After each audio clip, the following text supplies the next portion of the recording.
Going on, everybody? Hi, welcome back to the channel. Today we're diving into leadership straight from the Wisdom of the Navy SEAL.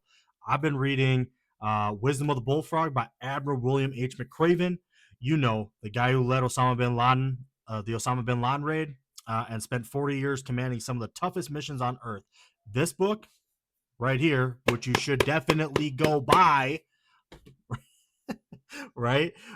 This book it's packed with lessons that hit hard, whether you're leading a team, family, or just yourself. So for today's video, I'm breaking down 3 of my favorite chapters: Winning Command, No Plan Survives First Contact with the Enemy, and Run to the Sound of the Guns. Let's get into it. All right, so first chapter that we're going to go through, obviously 3, 4, and 5 in this book here, is Winning Command. First up, chapter 3, Winning Command. McRaven kicks off his story from the 2003 Iraq invasion. He's a SEAL commander. Chaos is everywhere. Gunfire, smoke, uncertainty. His team's looking at him, waiting for direction, and he realizes something. When you're in charge, you have to lead. No waffling, no second guessing. He makes a call fast, and it sets the tone for the mission, right? Pretty straightforward there. Here's the deal. McRaven says leadership isn't about having all the answers. It's about owning the role. Take it back to our extreme ownership video, right? You've got to project confidence even when you're not 100% sure. And you're probably thinking, well, why?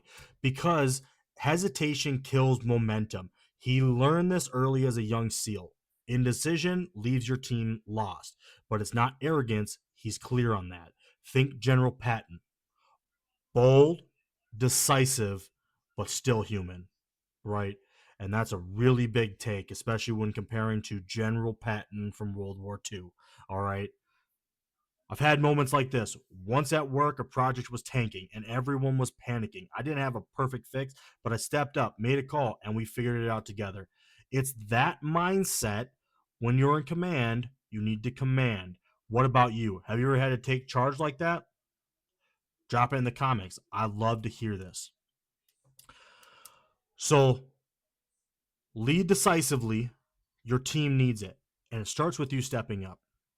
Right? When we reflect back on that chapter, right, one of the biggest things that I come across, obviously, is that extreme ownership, right? We need to have it. We need to be, if we're the person in charge, we definitely need to go head first, but not recklessly, right?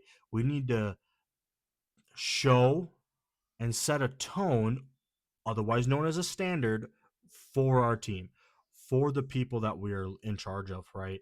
And again, that General Patton thing, man, that's so heavy, right? General Patton was very bold, very decisive, and nonetheless, everyone knew that they could at least talk to him about anything, especially as their leader. The biggest general probably ever in American history, right? Well, besides George Washington, of course, right? All right, so we're going on chapter 4 now. No plan survives first contact with the enemy. McRaven borrows this from an old Prussian general. Prussian? I think it's Prussian.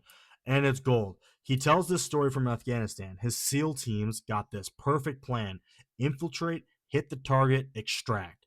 Hours of prep, every detail locked in. Then, boom. Weather turns, a helicopter's off course, and the enemy's not where they're supposed to be. Sound familiar? McRaven's point is simple. No matter how good your plan is, reality will mess with it. He says SEALs live by expect the unexpected. In that mission, they didn't freeze, they adapted, shifted tactics, trusted their training, and got it done. Leadership isn't about sticking to the script. It's about thriving when the script's trash.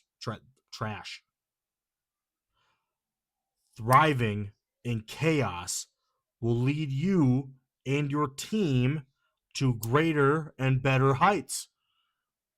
Thriving in chaos lets your team know that they can also do the same damn thing, that they can get shit done just the way you're going to get shit done. All right? Let's think about it. Ever had a day where everything went off the rails? A deadline moves, a kid gets sick, your Wi-Fi dies mid-Zoom? That's your first contact. McRaven says the best leaders roll with it, not alone, but with a team that's ready to pivot. If you got a team that's ready to pivot, ready to adapt in crucial time frames, man, you guys can do some really wicked shit. And I would love to see it. I'd love to hear from you guys on that one. Be adaptable. Plans fail. Great leaders don't. Going on to chapter 5 now. Run to the sound of the guns. This one's intense. I will tell you right now, this one is the one that people stop at all the time. They do not want to go any further than this point right here. It's for a very simple reason, because you have to confront reality and you have to be willing to go into an uncomfortable situation. And if you're a leader, you have to be the person that's comfortable in uncomfortable situations. You have to show your team that they can depend on you when they are at their lowest. Okay? McRaven's in Iraq, leading a mission. They hear gunfire, explosions, danger's dead ahead. Most people would run away, right? Not SEALs. They run toward it. Why? Because that's where the fight is, where the stakes are highest. He says that choice saved lives that day. Had they not done what they did, people would have been sent home in boxes or not come home at all. This isn't just about war. It's about leadership everywhere. McRaven's big idea. Great leaders don't dodge the hard stuff, that failing project, that tough talk with a friend. That's your sound of the guns. Avoiding it just makes it worse. He saw the SEALs in civilians. Courage to face the fight inspires everyone around you. That's pretty self-explanatory, right? For me, it was confronting a mistake I'd made, owned up to it, fixed it, and the team respected me more for it. What's your gunfire? That thing you've been putting off? Go do that. Like right now. Don't care how hard it is. Get the fuck after it. You need to go face those things, especially if you want to be a leader. Because sometimes things aren't going to go right. Sometimes you're going to have these issues in your life. And we take it back to Mental Mondays, what we're trying to do with the spring reset, right? Trying to build resilience, trying to do something new so you can build this confidence around you. Because that's all being a leader is being confident. Well, not all of it, but a lot of it's just being confident. You need to be confident and you need to learn these lessons. You're not going to learn them overnight. You're definitely not going to learn them from this video. And you probably won't learn them from reading this book once. You'll learn them from reading it 4 or 5 times. I've read this book, I don't know how many times. Way too many to freaking count because it's good.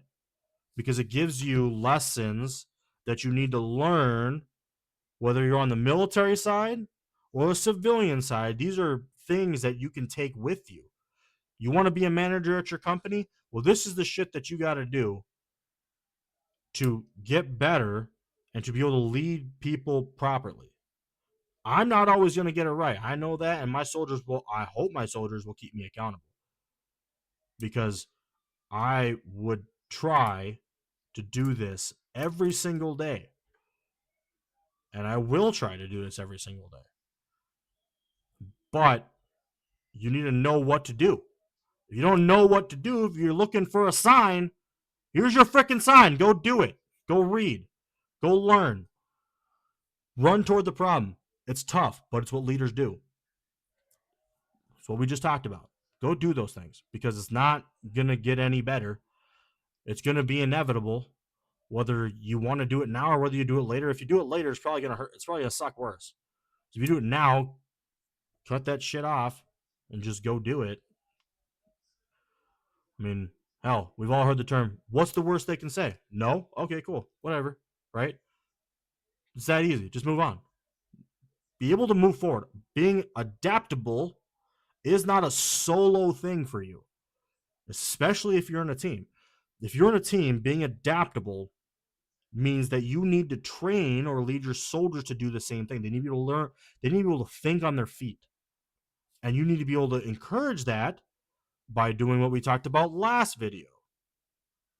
by taking the things that your soldiers do well or that your teammates do well, if you're in a civilian side, things that your teammates do well, and placing them in a strategic order so that they can succeed, which will make you succeed, which makes the whole team as a whole succeed, right?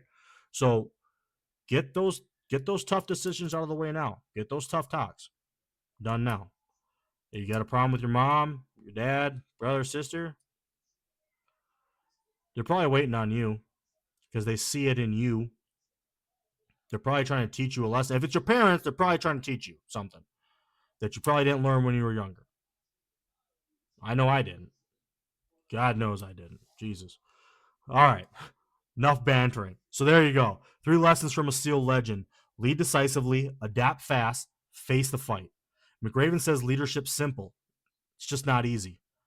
I love how he boils it down. It's about getting the job done with your people, your resources, and your integrity intact. Here's my challenge for you. Pick one of these. Command, adapt, or run towards something, and try it. Let me know how this goes in the comments. Which lesson hit you hardest? Hit that like button if you got something out of this. Subscribe for more, and I'll see you next time. Stay bold out there.